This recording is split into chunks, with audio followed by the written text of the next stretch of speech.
আসসালামু আলাইকুম। ইউরোপের ভিসার জন্য কভার লেটার অত্যন্ত গুরুত্বপূর্ণ একটা বিষয়। আপনি যদি গুগলে সার্চ দেন, যেন আমি সার্চ দিয়েছিলাম যে কভার লেটার লেখাটা জরুরি কিনা, দেন গুগল থেকে আমাকে বলা হলো যে না, এটা বাধ্যতামূলক না, তবে অত্যন্ত জরুরি।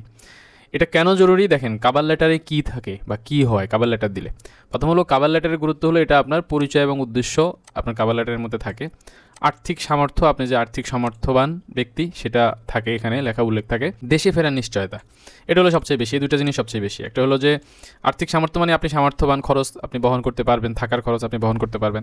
আর সেকেন্ড হলো আপনি যে দেশে ফিরবেন তার নিশ্চয়তা, অর্থাৎ এটা হলো যে ভিজিট ভিসার ক্ষেত্রে। হ্যাঁ, আপনার আবার কভার লেটার ভিন্ন ভিন্ন হয়। আপনি যদি স্টুডেন্ট হন তাহলে সেটা ভিন্ন হবে। আপনি যদি সেখানে স্থায়ীভাবে বসবাসের জন্য অ্যাপ্লাই করেন সেটার ভিন্ন হবে। আমি এখানে ভিজিট ভিসা নিয়ে কথা বলতেছি, ঠিক আছে। এবারে আরও অতিরিক্ত অনেকগুলো তথ্য থাকে যেগুলো কভার লেটারের মাধ্যমে উল্লেখ থাকে। তো এখন আমি আপনাকে একটা স্ট্রং কভার লেটার, এম্বাসি একেবারে সেটা অ্যাকসেপ্টেড কভার লেটার, যেটা আমি তৈরি করেছিলাম আমার ক্লায়েন্টের জন্য, ইউরোপের একটা দেশের জন্য। তো সেটা নিয়ে আপনাদের সাথে কথা বলবো, এবং এটা কী কী এখানে ফরম্যাট, এটার কী কী আপনার প্যারা থাকবে, কোন কোন বিষয়গুলোকে উল্লেখ করতে হবে, ভালোভাবে উল্লেখ করতে হবে, সেটা নিয়ে আজকের এই ভিডিওটা। অর্থাৎ পুরা কভার লেটার লেখার একটা আইডিয়া আপনি এখান থেকে পেয়ে যাবেন। আরেকটা বিষয় হলো, আমার এই কভার লেটারে লেখা হয়েছে যার জন্য তিনি একজন ব্যবসায়ী।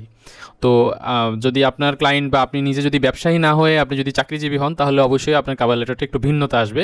তো সেটা আমি আবার আমার আরেকটা কভার লেটার লেখা আছে, যেটা হলো যে সে একজন চাকরিজীবীর জন্য। তো সেটাও আমি আপনাদের সাথে তুলে ধরবো আপনাদের সামনে, ঠিক আছে। তো এই ভিডিওতে আমি জাস্ট একজন ব্যবসায়ীর জন্য, তিনি সার্বিয়াতে ভ্রমণ করবেন, সার্বিয়া ইউরোপের একটি দেশ।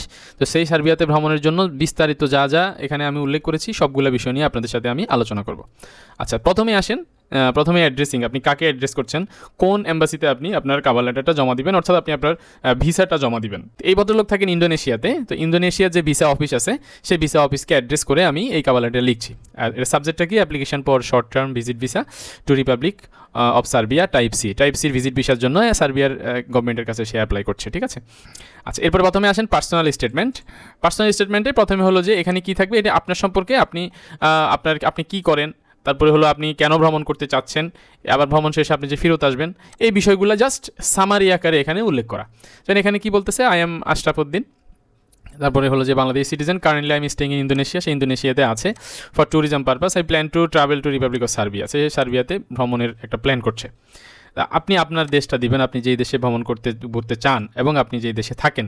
যেমন এখানে আপনি বাংলাদেশি সিটিজেন, আপনি বাংলাদেশেই থাকেন, তাহলে আর এই কথা দেওয়ার দরকার নেই। আপনি জাস্ট এই I plan to travel to republic of Serbia, বা আপনি আপনার দেশ রিপাবলিক অফ, বা যেই দেশটা আপনি যাবেন সেই দেশের নাম এখানে উল্লেখ করবেন। এরপরে বলতেছেন যে I am applying for a Serbia visit visa type C, Serbia visit ভিসার জন্য আপনি অ্যাপ্লাই করছেন, ওকে। আর এরপরে আরও কিছু কথা এখানে বলা আছে যে আপনি আবার কি করবেন দেখেন, আপন completion my travel I will return to my country for residence, country of residence, মানে আপনি নিজ দেশে ফেরত আসবেন। To continue managing my business professional and family obligations, মানে আপনার ব্যবসায়িক এবং পারিবারিক বাধ্যবাধকতার জন্য আপনি শর্ট টার্ম ভিজিটের পরে আবার নিজ দেশে ফেরত আসবেন। এটা প্রথমেই বলে দিলেন তাকে। এখানে আপনার কিছু প্ল্যান আপনি বললেন এই অংশটাতে, যে সার্বিয়াতে আপনি কতদিন থেকে কতদিন থাকবেন, আবার কখন ফেরত আসবেন, কি কি আপনি সেখানে দেখবেন সেটা। দেন এখানে বলতেছে after spending meaningful pleasant period Indonesia থেকে চমৎকার সময় থাকার পরে সে কি করতেছে, শর্ট টার্ম ভিজিট করতে যাচ্ছে রিপাবলিক অফ সার্বিয়া। কী জন্য, এক্সপিরিয়েন্স করার জন্য, কালচার হেরিটেজ, তারপর হিস্টোরিক্যাল ল্যান্ডমার্কস, ন্যাচারাল অ্যাট্রাকশন, এগুলো। এরপরে প্ল্যান করতেছে কোথায়, 1 ফেব্রুয়ারি 2026 সে সার্বিয়াতে যাবে এবং 15 দিনে সেখানে স্টে করবে, এবং এই স্টে করার সময় সে এই প্লেসগুলো ভ্রমণ করবে, একেবারে প্লেসের নাম সহ উল্লেখ করে দিছে, ঠিক আছে। এবং সব শেষে সে রিটার্ন করবে 15 ফেব্রুয়ারি 2026। তারপরে সে বলে দিচ্ছে ইন অ্যাডিশন, অতিরিক্ত আরও কিছু কথা বলে দিচ্ছে যে my professional background, I am also a business owner in Bangladesh. সে বিজনেস ওনার এবং সে প্রোপাইটার হলো আশরাফ ট্রেডিংয়ের proprietor, legally established business operating in Bangladesh. My business responsibilities ongoing operation and financial commitments in my home country further demonstrate my strong ties and clear intention to return after temporary visit, okay. এটা মানে বোঝাচ্ছে যে তার ব্যবসা আছে, তারপরে বাংলাদেশে তার ফ্যামিলি আছে, এই ফ্যামিলি অব্লিগেশন, ব্যবসায়িক অব্লিগেশন, এই সব কিছু মিলে সে অবশ্যই রিটার্ন করবে, যে কোথায়, তার টেম্পোরারি ভিজিটের পরে বাংলাদেশে সে আবার রিটার্ন করবে, এটা সে বলে দিচ্ছে, ঠিক আছে। এ হলো ফার্স্ট পার্টটা। এবার আসলে আমরা সেকেন্ড পার্টে চলে যাই। আচ্ছা, এরপরের পার্টটা হলো travel plan to for Serbia. তো এটা হলো যে আপনি যে এয়ার টিকিট বুক করছেন, সেই এয়ার টিকিট বুক থেকে, এয়ার টিকিটটা থেকে আপনি এই ঘরগুলো ফিল আপ করে দেবেন, মানে আপনি কি কোনভাবে যাবেন, কোন এয়ারলাইনে যাবেন, ফ্লাইট নাম্বার কত, ডিপার্টিং পয়েন্ট কোনটা, অ্যারাইভাল পয়েন্ট পয়েন্ট কোনটা, পার্টিকুলার্স আপনি লিখে দিবেন। যদি আপনি ট্রানজিট হয় তাহলে কানেক্টিং ফ্লাইট টু সার্বিয়া, মানে আপনার যে দেশ সে দেশ। তারপরে এই বিষয়টা আশা করি আপনারা বুঝছেন, এটা খুব বেশি কথা বলার কিছু নাই, ঠিক আছে। এটার সাথে আবার আপনি ডকুমেন্ট কি যোগ করবেন, সেটা হলো এয়ার টিকিট বুকিংটা আপনি যোগ করে দিবেন। এরপরে হলো invitation and stay arrangement. Invitation হলো আপনার যদি কোনো ইনভাইটেশন সেখানে থাকে তাহলে আপনি ইনভাইটেশনের এই পার্টটা দিবেন, না হয় আপনার এটা পার্টটা দেওয়ার প্রয়োজন নাই। যদি থাকে তাহলে আপনি, যেমন আমি কি লিখলাম দেখেন, I have been invited by my friends who is legally residing in Serbia, মানে আমার সার্বিয়াতে বসবাস করে এমন বন্ধু আছে। My host will receive me at the airport, সে আমাকে এয়ারপোর্টে রিসিভ করবে upon arrival, and will provide accommodation and necessary supporting during my stay. আমার স্টে করাকালীন আমার এই অ্যাকোমোডেশন সাপোর্ট এবং নেসেসারি সাপোর্ট যা আছে সব সে দিবে, ঠিক আছে। আর এটার জন্য আমি কি যুক্ত করলাম, আমি ইনভিটেশন লেটারটা এবং ফটোজ উইথ ফ্রেন্ড, আপনার যে ফ্রেন্ড থাকবে তাহলে তার সাথে যদি কোনো ছবি থাকে, ধরেন আপনার বন্ধু নাই, আপনার ভাই আছে, তাহলে আপনার ভাইয়ের সাথে একটা ছবি টবি তো থাকে, ওগুলো যোগ করে দিবেন। এগুলো যোগ করলে ভিসা পাওয়ার সম্ভাবনা বেশি থাকে, হ্যাঁ। ধরেন আপনার ইনভিটেশন নাই, তাহলে কি হবে, আপনি তো কোথাও না কোথাও সেখানে থাকবেন, দ্যাট মিনস আপনার হোটেল বুকিংটা তো আগে বুক করবেন, তাহলে হোটেল বুকিংয়ের আপনি ইয়েটা এখানে দিয়ে দিবেন, নামটা এখানে, হোটেলের নাম এখানে দিবেন, অ্যাড্রেসটা এখানে দিবেন, কন্ট্যাক্ট নাম্বার এখানে দিয়ে দিবেন, ইমেল থাকলে ইমেলটাও এখানে দিয়ে দিবেন, ঠিক আছে। আর এখানে হলো যে সে যেহেতু একজন ব্যক্তি তাকে ইনভাইট করছে, তাই ব্যক্তির নাম, তারপরে অ্যাড্রেস, ফোন নাম্বার, ঠিক আছে। এটার সাথে আপনি যে ডকুমেন্ট যোগ করবেন সেটা হলো ইনভাইটেশন লেটারটা। তারপরের পার্ট সেটা হলো এক্সপেন্স কভার্ড বাই, মানে আপনি যে সেখানে থাকবেন আপনার যাবতীয় খরচ কে বিয়ার করবে। এখানে যদি হোস্ট হয় তাহলে হোস্টকেই সকল কিছু বিয়ার করতে হয়। তো এই জন্য হোস্টের কথা এখানে বলে দিছে যে in accordance with the invitation letter issued by my host in Serbia তার যে বন্ধু আছে, হোস্ট আছে, সে যে ইনভিটেশন লেটারটা দিল সেটা অনুযায়ী all expense related to my stay including accommodation, meals and local transportation will fully borne by my inviter, মানে তার যে আমন্ত্রক সেই সব কিছু বিয়ার করবে, এটা এখানে বলা আছে। আচ্ছা, আপনি যদি নিজেই হন, ধরেন কেউ নাই, আপনি নিজে করতেছেন, তাহলে আপনি বলে দিবেন যে সব কিছু আপনি বিয়ার করতেছেন, ওকে, এটা আপনাকে বলে দিতে হবে। এখানে বলা আছে না, fully borne by myself হবে আর কি, ওকে। তারপর আসেন ইনকাম সোর্স। আপনার ইনকাম সোর্স কি, এখানে এই লোক বা এই ভদ্রলোক সে ব্যবসা করে, সেজন্য তার ব্যবসার যাবতীয় জিনিস সেখানে তুলে ধরছে। তা আপনি যদি চাকরি করেন তাহলে আপনি চাকরির বিষয়গুলো এখানে আপনি তুলে ধরবেন। আমি বলেছিলাম চাকরিজীবীদের নিয়ে কীভাবে লিখতে হয় সেটা আলাদা অন্য একটা ভিডিওতে আমি দেখাবো, আলাদা একটা ফরম্যাট আছে। যদি ব্যবসায়ী হন তাহলে ব্যবসার ক্ষেত্রে এই বিষয়গুলো থাকবে। এখানে বলতেছে I am the owner of proprietor of Ashraf trading, সাপটা ট্রেডিংয়ের প্রোপাইটার মালিক, হ্যাঁ, legally established and actively operating business in বাংলাদেশে সে এটা অ্যাক্টিভলি অপারেটিং বিজনেস সেটা। তারপর company has proven track record of stable operation and generates consistent revenue, মানে নিয়মিত সে company কী করে, revenue আয় করে থাকে আর কি, মুনাফা অর্জন করে থাকে। আবার সেখানে কোম্পানি তার যে ইনকাম সোর্স অনুযায়ী তার এখন ব্যাংক ব্যালেন্সে আছে RSD $3,45,000 আর কি, অর্থাৎ এটা হলো সার্বিয়ান ডলার, হ্যাঁ। আর আপনি যদি যেই দেশে যান তাহলে সেই দেশের কারেন্সিটা এখানে দিয়ে দিবেন। তো এখানে বলতেছে which ensure that I have sufficient fund to cover any personal expenses during my travel, মানে এটাই প্রমাণ করে যে আমার কাছে এই সাফিসিয়েন্ট টাকা আছে যেটার মাধ্যমে আমি আমার সকল খরচ বিয়ার করতে পারবো। আচ্ছা, এক্ষেত্রে এখানে যে তার যে কোম্পানির ডিটেলসটা এখানে দেওয়া আছে, আপনি আপনার কোম্পানির ডিটেলসটা দিবেন। এরপরে হলো যে আপনার যে কোম্পানি আছে সেটা সাপোর্টিং হিসাবে এই স্টেটমেন্টগুলো দিতে হবে। একটা হলো bank statement, trade licence, company pad, company invoice copy, তারপরে business money receipt, company visiting card, এগুলো আপনি অ্যাটাচ করবেন সাথে। তারপরে আসেন ব্যাঙ্ক ব্যালেন্স, ফাইন্যান্সিয়াল ক্যাপাসিটি, আপনার ব্যাঙ্ক ব্যালেন্স কী আছে না আছে। এখানে আপনার ব্যাঙ্ক ব্যালেন্স কী আছে, আপনার কয়টা আপনি অ্যাকাউন্ট আপনি হোল্ড করতেছেন, সেখানে অ্যাকাউন্টের নাম্বারগুলো এখানে দিয়ে দিতে হবে, হ্যাঁ। আমি এখানে স্টার দিয়ে দিছি কারণ আরেকজনের অ্যাকাউন্ট নাম্বার তো আমি আপনাকে দেখাতে পারবো না।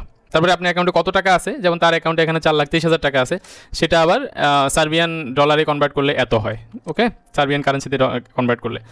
তারপরে বলে দিচ্ছে যে maintain high value saving account, যদি কোনো সেভিং অ্যাকাউন্ট আলাদা থাকে তাহলে সেই সেভিং অ্যাকাউন্টের নাম্বার কোন ব্রাঞ্চে আছে সেটা, যেমন এখানে আছে ভুলতা ব্রাঞ্চ, রাউটিং নাম্বার সহ দিতে হবে। তারপরে কারেন্ট ব্যালেন্স কত আছে সেটা দিতে হবে।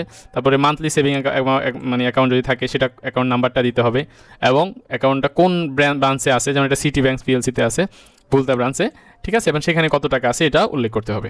আর এটা প্রমাণস্বরূপ আপনাকে কী করতে হবে, ব্যাঙ্ক স্টেটমেন্ট এবং ব্যাঙ্ক সলভেন্সি। আচ্ছা, এরপরে আসেন তার পরের পার্টটা কি, প্রিভিয়াস ট্রাভেল হিস্ট্রি।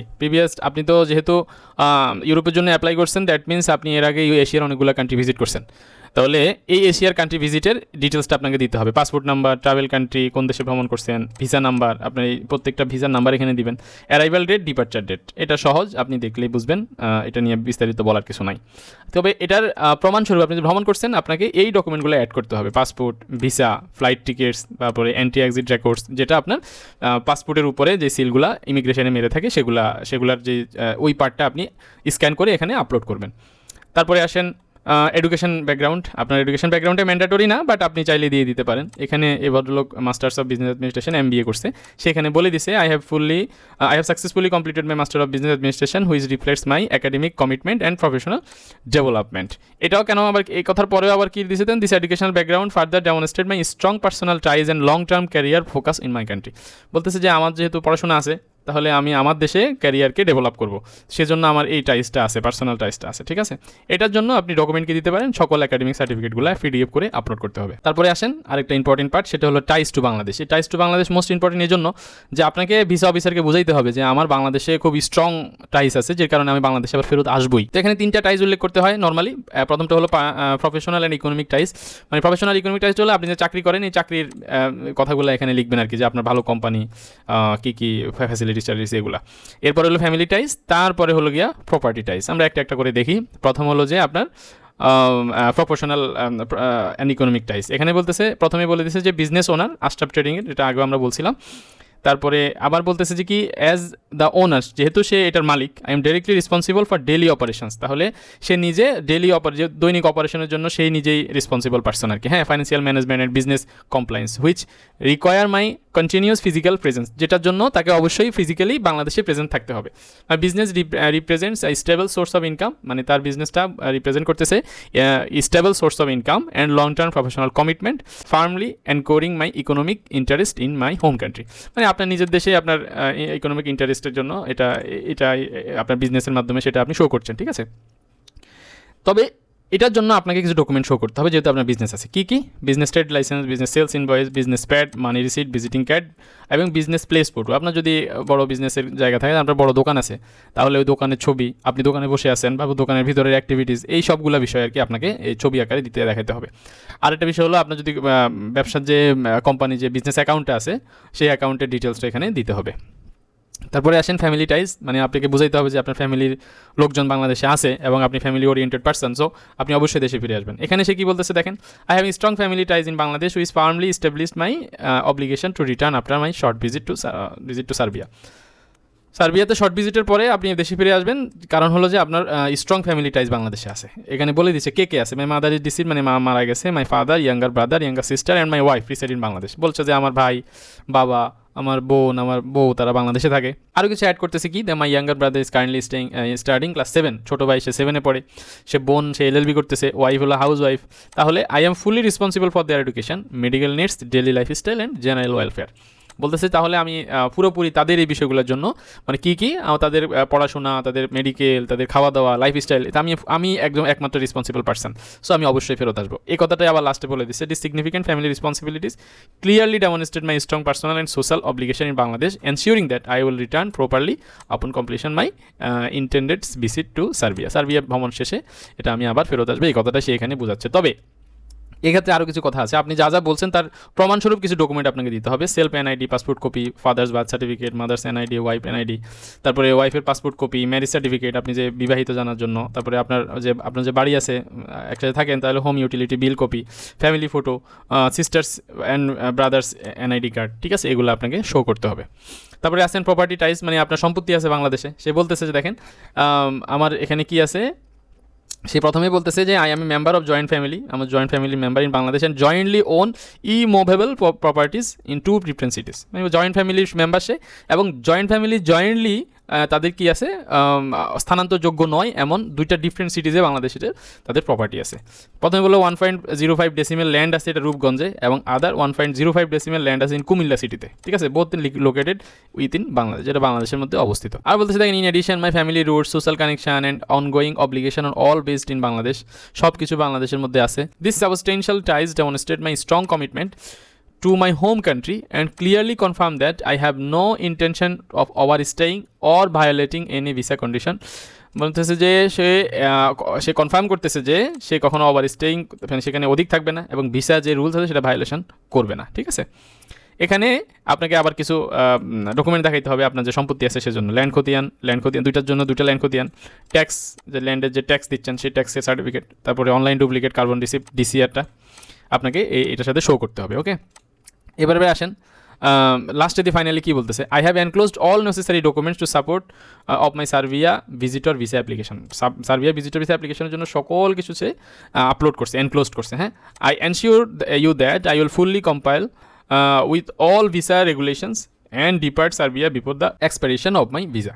তো ভিসা এক্সপাইরেশন হওয়ার আগে সে সার্বিয়া থেকে ফেরত আসবে। And I have strong ties to Bangladesh, এই যে বাংলাদেশের সাথে স্ট্রং টাইজ আছে, সম্পর্ক আছে, ইনক্লুডিং স্টেবল এমপ্লয়মেন্ট, তার এমপ্লয়মেন্টটা স্টেবল আছে, and family responsibilities which ensure my return, যেটা তার রিটার্নকে এনশিওর করে। ওকে, একদম শেষে I would be grateful if you could consider my application favourably. Should you require any further information or documents please feel free to contact at, এই যে phone number, আপনার phone নাম্বারটা আপনি দিয়ে দিবেন, ইমেল অ্যাড্রেসটা দিয়ে দিবেন। ওকে, একদম শেষে থ্যাংক ইউ জানাবেন। Thank you very much for your time and consideration. I look forward to your positive response. ঠিক আছে, আশা করি এই লাস্টের অংশটা আপনারা বুঝতে পারছেন। তো বন্ধুরা, এই হলো মূলত একটা হাই স্ট্রং একেবারে ইউরোপিয়ান কাভার লেটার ফরম্যাট। আপনারা চাইলে আমার এটা দেখে দেখে নিজেরা একটা বানাতে পারেন। আবার আপনি যদি মনে করেন যে না আমাদের মাধ্যমে বানাবেন, সেটাও আপনারা পারেন। আমরা এই ছোটোখাটো এই শর্ট কাজগুলো করে থাকি, বিভিন্ন ফাইল রেডি করে থাকি। আচ্ছা, এটা তো হলো একজন ব্যবসায়ীর কাভার লেটার। আমরা অন্য একটা ভিডিওতে বা নেক্সট ভিডিওতে আমি একজন মানে চাকরিজীবীর কাভার লেটার কেমন হবে সেটাও আমি আপনাদের সামনে উপস্থাপন করব।